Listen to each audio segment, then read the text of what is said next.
찾으셨으면 한 절씩 교독하겠습니다. 제가 먼저 읽습니다. 디베료 황제가 통치한 지 15해 곧 본디오 빌라도가 유대의 총독으로, 헤롯이 갈릴리의 분봉왕으로, 그 동생 빌립이 이두레와 드라고니 지방의 분봉왕으로, 루사니아가 아빌레네의 분봉왕으로,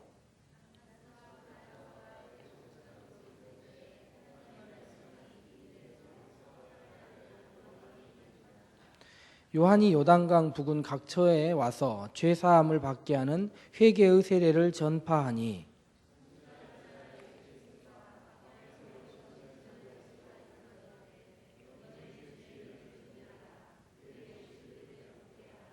모든 골짜기가 메워지고 모든 산과 작은 산이 낮아지고 굽은 것이 곧아지고 험한 길이 평탄하여질 것이요.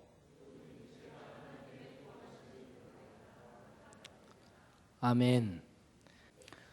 지난주부터 우리들이 새로운 친구들과 함께 예배드리는 두주 예배를 드리고 있는데, 지난주에 이어서도 여러분 교회에 처음 오시는 분들이나 예배를 처음 드리시는 분들이 우리 주위에 여러분 계셔서 신앙이란 이런 것이다 이렇게 딱 설명할 수 있는 것들이 우리들 가운데 있으면 좋겠지만, 그런 것들은 저와 나중에 개인적으로 조금씩 만나서 신앙에 대해서 배우기로 하고, 오늘은 성탄절 즈음에서 누가복음 3장의 말씀을 같이 한번 읽어봤습니다.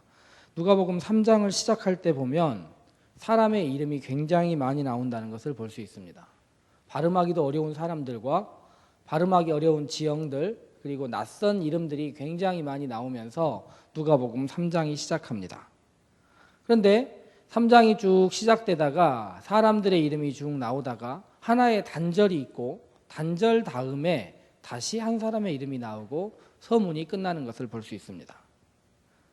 티베리우스 황제, 로마의 황제죠. 그리고 이스라엘 지역을 통치하고 있었던 빌라도 총독, 그리고 빌립, 헤롯, 루사니아라고 이름이 나와 있는 이스라엘의 4분의 1 정도씩을 나눠서 이스라엘을 나눠가지고 지배하고 있었던 당시의 왕들, 그리고 이스라엘 대제사장의 자리를 차지했었던 안나스, 그리고 그의 사위였던 가야바, 이런 사람들의 이름이 쭉 나오고 있습니다.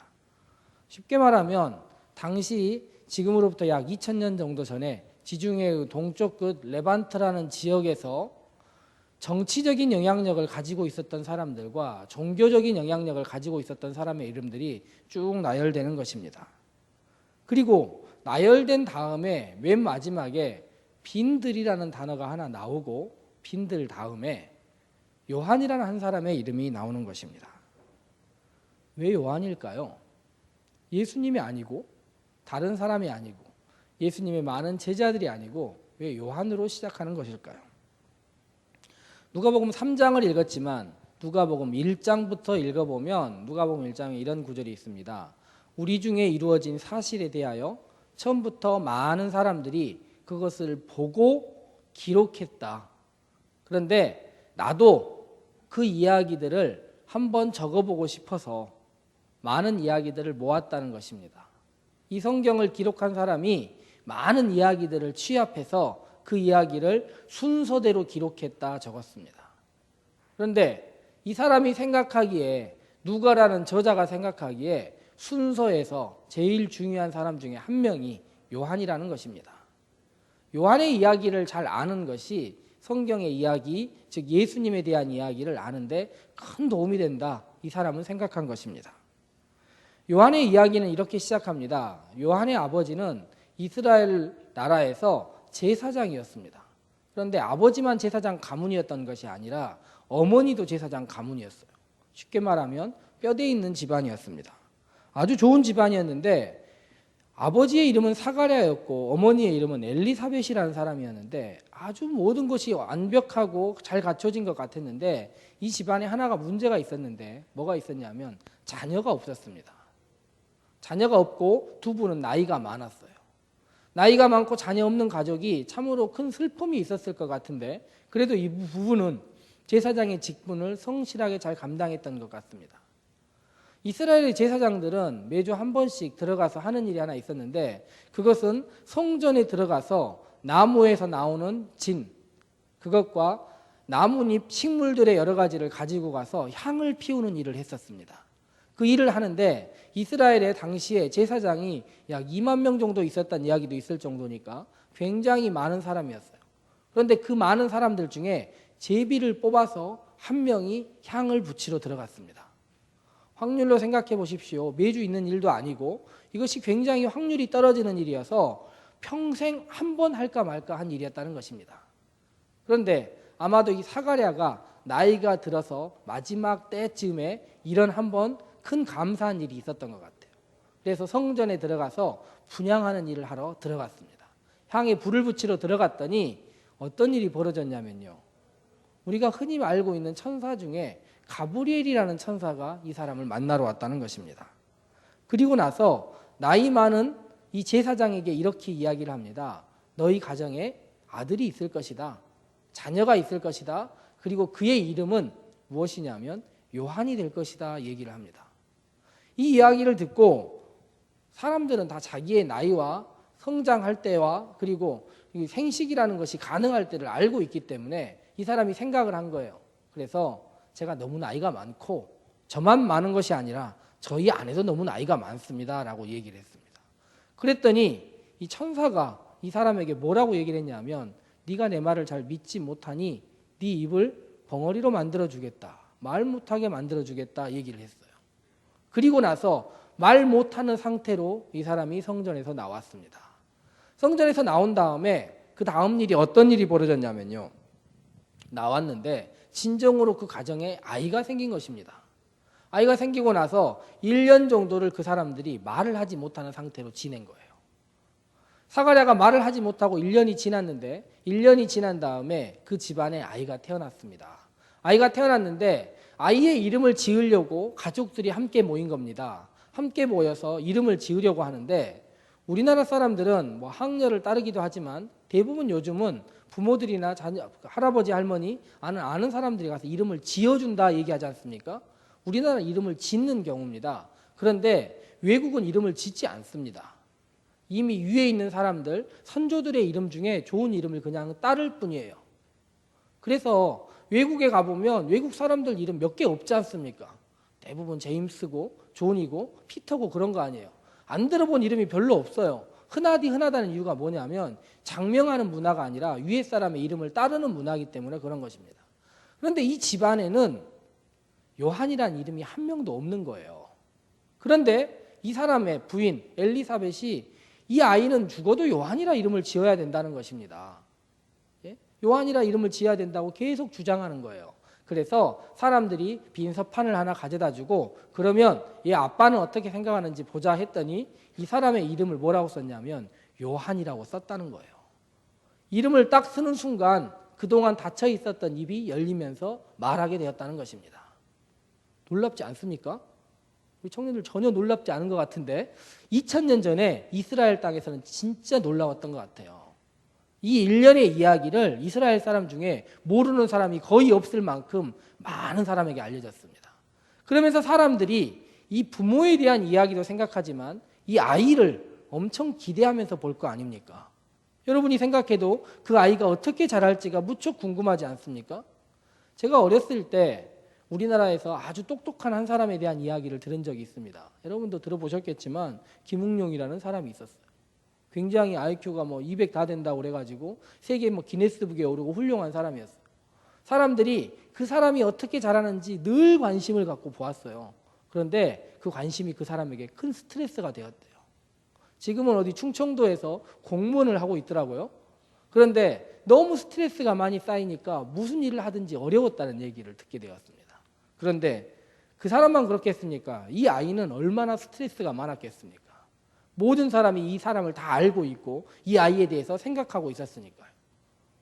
그리고 지금처럼 자기가 직업을 마음대로 선택할 수 있는 시절이 아니라 부모의 직업이 자녀의 직업이 되는 것입니다. 그러므로 아버지가 제사장이니 이 아이는 물론 제사장일 수밖에 없고 제사장 중에서도 아주 기대가 많은 제사장이었을 것입니다. 그런데 이 아이가 자라면서 성전에 있어야 하는데 성경에 따르니까 성전에 있지 않고 전혀 낯선 장소 빈들로 나갔다 이렇게 성경에 적혀 있습니다. 우리나라는 통상 얘기할 때 우리나라 전체 땅의 70%가 뭐라고 얘기합니까? 산이라고 얘기를 합니다. 물론 지난 5년 사이에 조금 줄어들었겠죠. 강이 많아졌잖아요. 강이나 여러 가지가 많아졌으니까 우리나라가 조금 줄어들었을 것 같은데 여하튼 우리나라는 지천에 널린 게 산이에요. 어디 가보면 산이 정말 많다는 생각이 듭니다. 제가 강원도에서 군 생활할 때 제일 처음에 군대를 가는데 무슨 생각을 했냐면요. 탈영은 불가능하구나 생각을 했습니다. 산만 한 2시간 지나가니까 모든 것을 포기할 수 있는 그런 환경이라는 거예요. 그런데 이스라엘 나라는 우리나라의 70% 가까이가 뭐냐면 광야입니다. 쓸 수 없는 땅, 즉 사막과 같은 땅이에요. 약 70%가 그러다 보니까 사람들이 그런 것에 대한 광야에 대한 생각이 있습니다. 광야는 귀신들이 있는 곳, 어떻게 보면 메말라 있는 곳, 황폐해 있는 곳이라는 생각이 있어요. 그거와 함께 광야에 대한 또 다른 생각이 어떤 것이냐면 광야에는 우리가 생각하지 못한 낯선 것이 있는 장소라는 생각이 그들 가운데 있습니다. 중국에 가면 우리나라 황사를 잘 오게 하는 사막 중에 하나가 타클라마칸이라는 사막이 있습니다. 타클라마칸이라는 사막의 이름이 살아서는 돌아오지 못하는 곳이라는 뜻입니다. 사막, 광야 이런 이름은 사람들에게 돌아오지 못할 것 같은 느낌을 준다는 것입니다. 이스라엘 백성들이요, 애굽이라는 곳을 탈출해서 가나안 땅으로 갈 때 광야를 지났습니다. 그런데 탈출할 때 어떤 일이 있었냐면요, 그들을 일생 가운데 가장 놀라운 생각을 하게 하는 하나의 사건이 있었습니다. 그것은 무엇이냐면 칼을 든 애굽의 군대가 홍해에 잠겨버린 거예요. 예? 자기들을 죽이려고 오다가 물에 잠겨서 하나님 때문에 다 죽게 된 것입니다. 다 죽게 되자 사람들의 마음 가운데 너무 기쁜 일이 있어서 하나님을 찬양했다 적혀 있습니다. 성경에 보니까 한 장 정도, 성경 한 장 정도 하나님에 대한 감사와 구원해 주신 하나님에 대한 감사가 한 장 정도 적혀 있어요. 그런데요, 성경에 따르니까 광야길 3일 만에 그들의 입에서 불평이 나왔습니다. 3일이면 대부분의 사람들은 딱 죽을 수 있는 시간이랍니다. 보통 사람들은 일반적인 기후에서 3일 만에 죽지 않습니다. 그런데 광야는 3일이면 체액이 끓어서 사람이 수분이 다 빠져서 죽을 수밖에 없다는 것입니다. 이스라엘 백성들을 끈기 없는 사람들이야 욕할 것이 아니라 광야가 그런 곳이구나 하고 생각을 해야 되는 것입니다. 그런데요, 이 요한이라는 귀한 아이가 10대 이상이 되자 어디로 나갔냐면 광야로 나갔습니다. 광야에 나가서 적게는 10년, 많게는 20년을 살았다는 거예요. 20년을 살면서 무슨 생각으로 살았었을까요? 게다가 그는 이야기가 있는 사람 아닙니까? 부모님이 제사장이고 스토리가 있으니 성장하면 어떻게 되겠습니까? 당연히 그에게 눈에 보이는 것은 출세의 길이고 이스라엘에서 가장 잘 알려진 제사장이 될 수 있을 것 같지 않습니까? 오늘 성경 티베리우스, 빌라도, 헤롯, 빌립, 루사니아, 안나스, 가야바가 나왔는데 그 다음에 빈들이란 단어만을 빼버리면요, 요한은 바로 그 뒷자리 갈 수 있는 사람이라는 것입니다. 가야바 다음에 들어갈 수 있을 정도로 인생의 길이 열려있는 사람이라는 것입니다. 그런데 그가 그곳을 향하여 가지 않고 전혀 낯선 것을 향하여 걸어가기 시작했다는 것입니다. 그러므로 신앙의 길은 성전을 향하느냐 빈들을 향하느냐 둘 중에 하나라고 이야기할 수도 있는 것입니다. 우리들은 마땅히 생각하기에 이 장소 안에, 성전 안에 모든 구원이 있을 거라 생각하기 쉽습니다. 그런데 성경에 따르니까 성전에 구원이 있는 것이 아니라 빈들의 광야에 구원이 있었던 것도 같다는 것입니다. 이 요한이 광야에 가서 10년 내지는 20년을 있으면서 어떤 생각을 한 것일까요? 그가 한 가지를 본 것 같습니다. 다른 어떤 것이 아니라 과거에 자신들의 제사와 자신들의 전통과 자신들의 문화에 무엇인가 문제가 있구나라고 생각한 것입니다. 그리고 나서 그가 광야에서 10년 넘게 20년 넘게 고민을 하면서 진짜 중요한 것이 제사와 성전이 아니라 더 중요한 무엇이 우리의 일생 가운데 있다는 것을 깨닫게 된 것입니다. 그것은 삶을 돌이키는 것, 나의 과거를 성찰하는 것, 우리가 제대로 가고 있는가를 바라보는 것이 더 중요하다고 이 사람이 생각한 것입니다. 그리하여 이 사람이 전혀 새로운 한 가지를 이스라엘 사람들에게 던지는데 그것이 무엇이냐면 세례라는 것입니다. 세례. 이스라엘 사람들은 그 누구도 세례를 받지 않았습니다. 왜냐하면 물에 잠긴다는 것, 세례받는다는 것은 침수되어서 죽는다는 말입니다. 그런데 이스라엘 사람들은 자기들은 선택받았고 똑바로 살고 있다 생각하고 있었던 것입니다. 그러니 잠수되고 죽고 네 삶을 돌이켜라는 얘기가 그들에게 느낌이 오지 않는 것입니다. 그들은 진짜 잘못이 있다면 성전에 가서 제사 한번 드리면 다 해결됐다고 생각하는 사람들이었다는 것입니다. 그런데 보십시오. 성전에 가장 매여 있을 수 있는 한 사람, 이스라엘에서 가장 잘 알려진 성전에 종사해야 될 제사장 한 명이 그곳에서 나와서 성전이 아니라 빈들에, 광야에, 그리고 시냇가에 구원이 있다 얘기를 해버린 것입니다. 그러니 사람들의 마음이 어떻겠습니까? 오늘 성경에 보면 앞에 있는 수많은 사람들의 이름이 나와 있습니다. 그 이름들은 어떻게 보면 과거와 전통에 매여 있는 사람이라 말할 수 있습니다.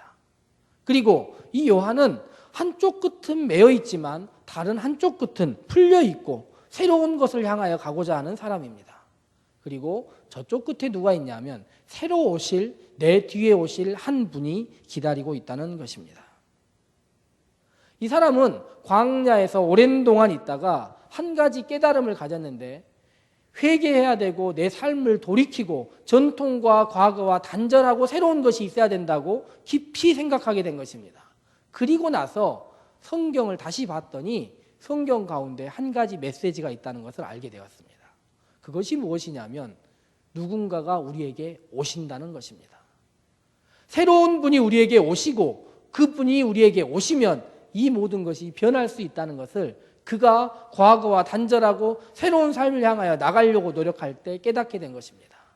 그리하여 그에게 이런 메시지가 들리는 것입니다. 광야에서 외치는 자여, 네가 주님의 길을 예비하고 하나님의 길을 예비하면 그것이 진정한 새로운 시대가 열릴 것이라는 것을 그에게 알게 한 것입니다. 그리고 나서 요한이 모든 것을 단절하고 새로운 삶을 향하여 걸어간 것입니다. 이스라엘 백성들은 40년 동안이나 광야에 있었지만 그것을 보지 못했습니다. 왜냐하면 그들은 광야에 있으면서 기다리고 자신을 비우고 내려놓고 새로운 시대를 준비한 것이 아니라 무엇인가 더 채워보려고 하나라도 더 가져보려고 노력하다 보니 그들의 삶에 새로운 것, 기다려야 될 것이 보지 못한 게 된 것입니다. 그런데 오늘 요한이 그렇게 된 것입니다. 저는 우리들에게도 빈들이 있어야 한다고 생각하는 것입니다. 잠시 우리 삶에서 내가 올바른 방향으로, 내 앞선 세대들이 올바른 방향으로 가고 있는지를 생각하는 시점이 필요하다고 이야기하는 것입니다. 그리고 그 고민과 그 고민의 흔적 끝에 하나님께서 여러분에게 이야기하실 것입니다. 새로운 것을 기다려라. 너희들에게 새로운 것을 주겠다. 그리고 그 뒤에 누가 오시냐면 예수님이, 새로운 분이, 전적으로 다른 분이 오신다는 것입니다.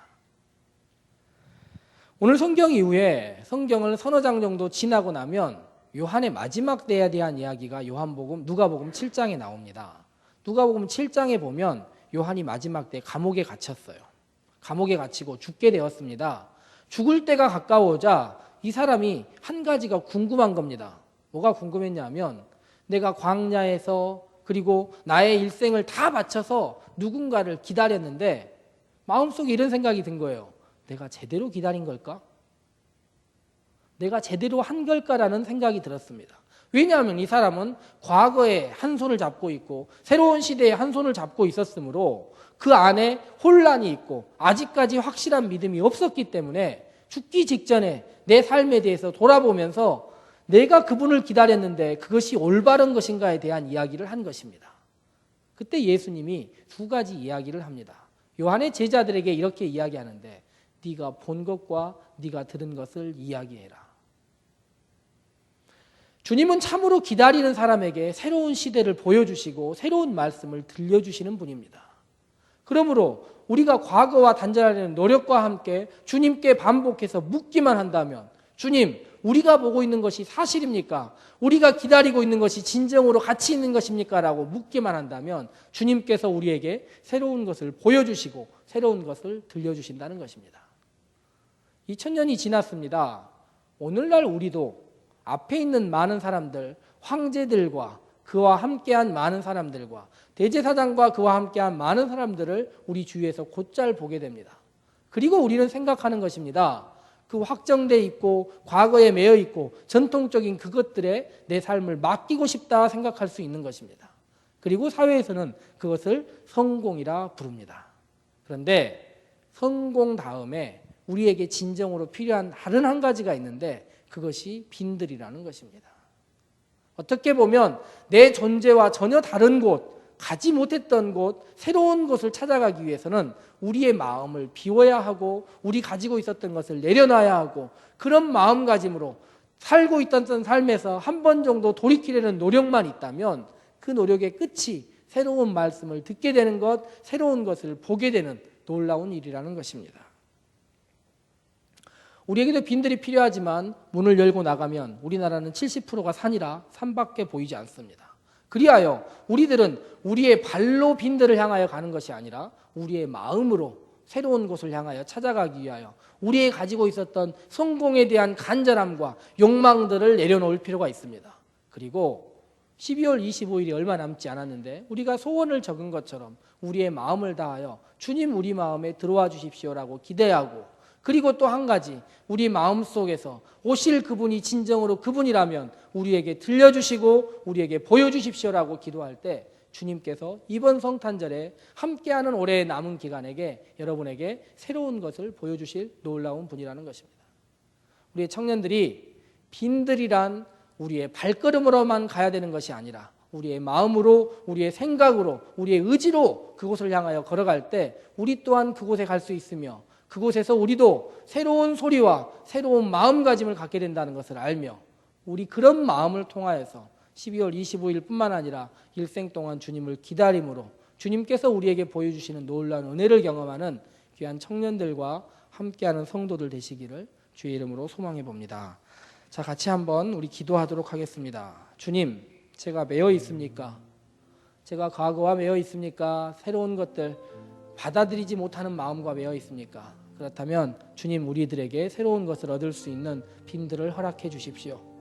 예배당을 발로 나가서뿐만 아니라 우리의 마음가짐으로 새로운 것을 받아들일 수 있도록 우리들에게 잠시 멈출 수 있는 공간들을 허락하여 주십시오라고 기도 한번 하시겠습니다. 사랑의 하나님 감사합니다. 요한에게 빈들을 가게 하시고 빈들에서 새로운 것을 보게 하신 하나님, 우리의 청년들에게도 새로운 빈들을 허락하여 주셔서 우리의 마음이 그곳에서 욕망과 성공을 내려놓고 주님께서 보여주시는 참된 길을 바라볼 수 있도록 참된 음성을 들을 수 있도록 우리들을 인도하여 주시옵소서. 감사드리며 예수 그리스도 이름으로 기도합니다. 아멘.